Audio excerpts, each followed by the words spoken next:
Magandang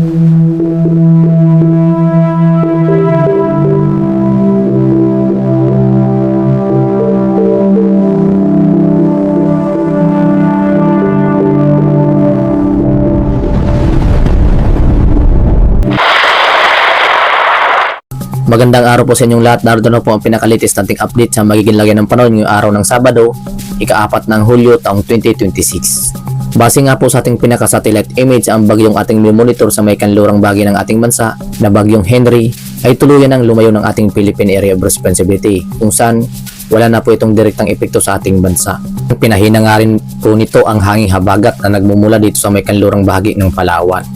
Samantala, ang bagyong ating monitor sa may silangang bahagi ng ating bansa na may international name na Bobby, mabilis nga po ito nag-intensify into super typhoon category, kung saan nga po taglay na nga po nito ang lakas na hangin na umaabot sa 230 km per hour near the center, samantalang may pagbugso naman ito na umaabot sa 250 km per hour, habang kumikilos nga po ito pakanluran sa bilis na 20 km per hour, kung saan nga po huling namataan nga po ito sa layong 2,980 km silangan ng Visayas, kung saan nga po bahagya nga po itong lumalapit dito sa may Philippine Area of Responsibility. Base nga po sa ating pinaka-latest track, biglang nagbago nga po ang direksyon nitong Super Typhoon Bobby, kung saan kung ito ay pumasok ng ating Philippine Area of Responsibility ay bibigyan po natin ito sa local name na bagyong Inday. Makikita nga po natin sa pinaka-latest track na malandfall nga po ito sa lugar ng Aurora, Quirino, Nueva Vizcaya, Benguet, Ifugao, Mountain Province, Ilocos Sur, Abra, La Union, kung saan inaasahan nga po natin na magdudulot nga po ito ng malawakang pinsala sa ating mga kababayan, lalong-lalo na dun sa mga babang lugar at sa mga bundok na lugar, kung saan inaasahan nga po natin na magdudulot ito ng malakas na hangin at mga pag-ulan. Na inaasahan nga po natin na papalakasin nga po nito ang hanging habagat na nagmumula dito sa may kanlurang bahagi ng ating bansa, na kung saan apektado ang ating mga kababayan dito sa lugar ng Palawan, Oriental Mindoro, Occidental Mindoro, Antique, Aklan, Capiz, Iloilo, Guimaras, Negros Occidental, Negros Oriental, Tawi-Tawi, Sulu, Basilan, Zamboanga Peninsula, Sorsogon, Davao Region, Zambales, Bataan, including Metro Manila, La Union, Batanes, and Babuyang Group of Islands. Dahil po yan sa epekto nitong hanging habagat, napapalakisin nga po nitong bagyong ating monitor sa may silangang bahagi ng ating bansa na inasa natin na posibleng maging super typhoon category bago tuluyan maglandfall sa ating bansa, especially dito sa may Luzon. At base nga po sa ating pinaka-climatological track sa buwan ng July, makikita nga po natin sa pinaka-latest track ang mga bagyong nabubuo sa labas ng ating Philippine Area of Responsibility at papasok ng ating Philippine Area of Responsibility. Kikilos nga po ito pahilagang kanluran, kung saan posible nga po itong dumaan dito sa may area ng Babuyang Group of Islands, Batanes, ang unang senaryo nga po. Samantala, biglang nga pong nagbago ang track nitong super typhoon na ating monitor sa labas ng ating Philippine Area of Responsibility na may international name na Bobby, kung saan kung ito ay pumasok ng ating Philippine Area of Responsibility ay bibigyan po natin ito sa local name na bagyong Inday, kung saan nga po inasahan nga po natin sa pagpasok nga po nito ng ating Philippine Area of Responsibility ay super typhoon category na nga po, na ating makikita nga po na malandfall nga po ito dito sa area ng Aurora,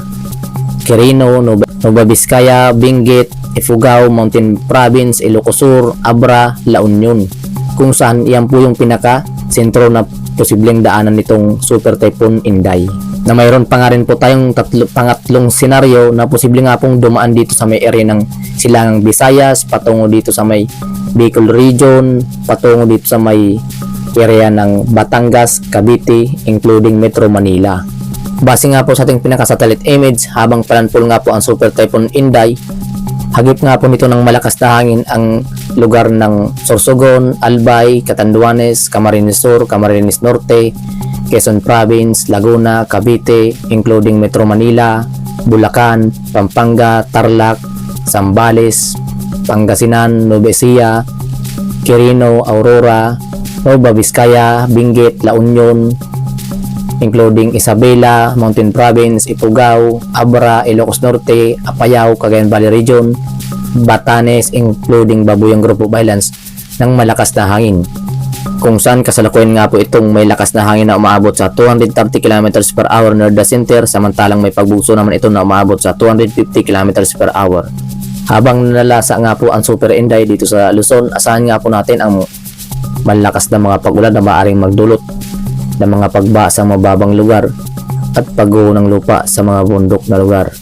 Maging alerto at updated po tayo sa mga panibago naming ulat panahon na aming ilalabas. Ukol nga po dito sa super typhoon na ating monitor sa may silangang bahagi ng ating bansa na may international name na Bobby, at kung pumasok na nga po ito ng ating Philippine Area of Responsibility ay bibigyan na nga po natin ito sa local name na Bagyong Inday, ang pangsyam na bagyo sa taong 2026, samantalang pangalawa namang bagyo sa buwan ng July. Makikita nga po natin di kilos nga po ito pahilagang kanluran habang patawid ng ating bansa, at kung nasa kanlurang bahagi na ito ng ating bansa, kikilos naman po ito pahilagang silangan, na kung saan inaasahan nga po natin na tuluyan na po itong lalayo ng ating Philippine Area of Responsibility. Ngunit inaasahan nga po natin habang papalayo nga po ito ng ating bansa, asahan pa rin po natin ang maulap na patuloy na sinasamahan pa rin po yan ng mga biglaang buhos ng mga pag-ulan. Kaya naman maging alerto pa rin po tayo sa mga malakas na mga pag-ulan at maaari pa rin magdulot ng mga pagbaha. Para naman sa maging lagay ng panahon ngayong araw dito sa Luzon, asahan pa rin po natin makakaranas pa rin po tayo ng maaliwalas na panahon, kung saan pagsapit ng hapon at gabi, inaasahan pa rin po natin makakaranas pa rin tayo ng mga localized thunderstorm o mga biglaang buhos ng mga pag-ulan. Nadulot nga po yan itong hanging easterlies na siyang umiiral dito sa may silangang bahagi ng ating bansa na nagmumula po sa may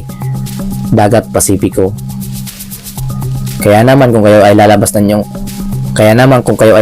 inyong tanan, ugaliin pa rin po magdala lamang ng panangga sa biglaang boost ng mga pag-ulan tulad ng payong o kaya namang kapote. At para naman sa magiging agwat ng temperatura dito sa may Luzon, especially dito sa may Legazpi, inaasahan po natin makaranas pa rin po tayo ng malinsangan na panahon na umabot sa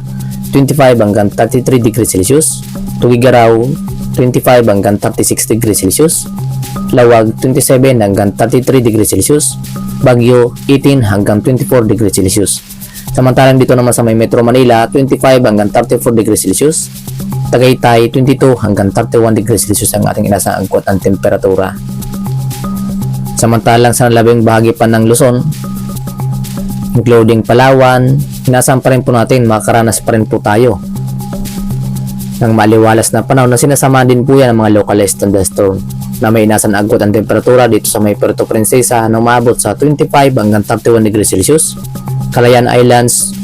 27 hanggang 30 degrees Celsius ang ating inaasahang agwat ng temperatura. At para naman sa magiging lagay ng panahon ngayong araw dito sa Visayas, inaasahan po natin makakaranas po ng maliwalas ng panahon ang buong bahagi ng Visayas, ngunit lubos pa rin po natin pinaghahanda lalong-lalo na pagsapit ng hapon at gabi dahil pa rin po sa epekto nitong hanging easterlies na umiiral dito sa may silangang bahagi ng ating bansa na siyang magdudulot nga po yan ng maulap na papuri na sinasamahan ng mga pagkulog at pagkidlat. At para naman sa magiging agwat ng temperatura dito sa may Tacloban 26 hanggang 31 degrees Celsius, Iloilo 24 hanggang 31 degrees Celsius, Cebu 26 hanggang 32 degrees Celsius ang ating inaasahang agwat ang temperatura. At para naman sa magiging lagay ng panahon yung araw dito sa may Mindanao, inaasahan pa rin po natin makakaranas pa rin po tayo ng maulap na papuri na sinasamahan po yan ng mga light rains, especially dito sa may area ng Tawi-Tawi, Sulu, Basilan, including Surigao del Norte, Dinagat Islands. Nadulot nga po yan ng mga localized thunderstorm o mga biglaang boost ng mga pag-ulan na kung saan lubos po natin pinaganda ang ating mga kababayan pagsapit ng hapon at gabi. At para naman sa magiging agwat ng temperatura dito sa may Davao 24 hanggang 33 degrees Celsius, Cagayan de Oro 24 hanggang 31 degrees Celsius, Zamboanga Peninsula 25 hanggang 33 degrees Celsius ang ating inaasahang agwat ng temperatura. At para naman sa magiging lagay ng panahon sa ating karagatan, sa kasalukuyan nga po wala po tayo nakataas na gale warning sa kahit anong baybay ng ating bansa. Ngunit lubos pa rin po natin pinag-iingat ang ating mga kababayan sa may kanlurang bahagi ng Luzon dahil nga po sa inaasahan nga po natin ang moderate or upsi condition pa rin na dulot nga po nitong bagyo sa may kanlurang bahagi ng ating bansa na kung saan nga po nagdadala pa rin ito ng mga localized thunderstorm na siyang nagpapataas ng alon ng ating karagatan. Na kung saan nga po mapanganib pa rin po sa ating mga kababayang mangingisda na may maliit na sakyang pandagat. Samantalang sa may silangang bahagi ng ating bansa, inaasahan nga po natin ang slight to moderate ang taas ng mga pag-alon kung saan malaya pa rin makapaglalayag ang ating mga kababayan na ating mga mangingisda. Ngunit sa mga susunod na araw, inaasahan nga po natin makakaranas po tayo ng pagtaas ng alon na dulot nga po nitong super typhoon na papasok ng ating Philippine Area of Responsibility. Na kung saan nga po inaasahan nga po natin na magtataas nga po tayo ng gale warning,